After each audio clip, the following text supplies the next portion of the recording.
న్యాయాధికారుల నియామకాలు నిలిపివేయాలంటూ తెలంగాణ న్యాయవాదులు ఉద్యమ బాట పట్టారు. విధులు బహిష్కరించి ఆందోళన చేపట్టారు. మంగళవారం నుంచి కోర్టుల్లోకి న్యాయమూర్తులు సహా ఎవరినీ వెళ్లనివ్వబోమని స్పష్టం చేశారు. న్యాయాధికారుల నియామకాలు తక్షణమే నిలిపివేయాలంటూ ఆందోళన బాట పట్టిన తెలంగాణ న్యాయవాదులు విధులు బహిష్కరించారు. ఐకాసా పిలుపు మేరకు నాంపల్లి కోర్టు ముందు ప్రదర్శన నిర్వహించారు. న్యాయ వ్యవస్థకు సంబంధించి ఉమ్మడి రాష్ట్రంలో జరిగిన కుట్రే మళ్లీ జరుగుతోందని ఆక్షేపించారు.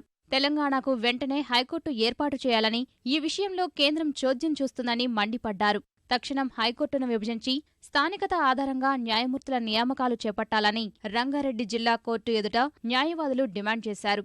తమ డిమాండ్లను అంగీకరించేదాకా ఉద్యమాన్ని ఉధృతం చేస్తామన్న ఐకాసా నేతలు 13న చెలో హైకోర్టు నిర్వహిస్తామని తెలిపారు.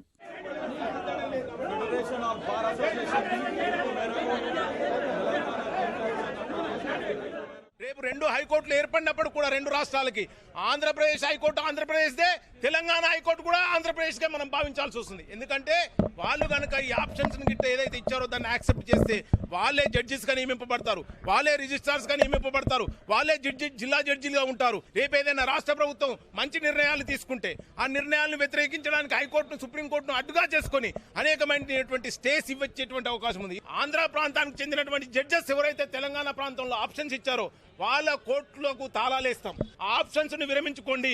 లేనట్లయితే మేము చేపట్టబోయే చర్యలు మీకు బాధ కలిగిస్తే మేము మాత్రం దానికి బాధ్యులం కావాలి. 13th వరకు కోర్టులో ఎవరు క్లయింట్ కానీ జడ్జెస్ కానీ స్టాఫ్ కూడా ఎవరిని అలో చేయం. టోటల్ వర్క్ క్యాన్సిల్ చేద్దామని అనుకున్నాం. టోటల్ బంద్.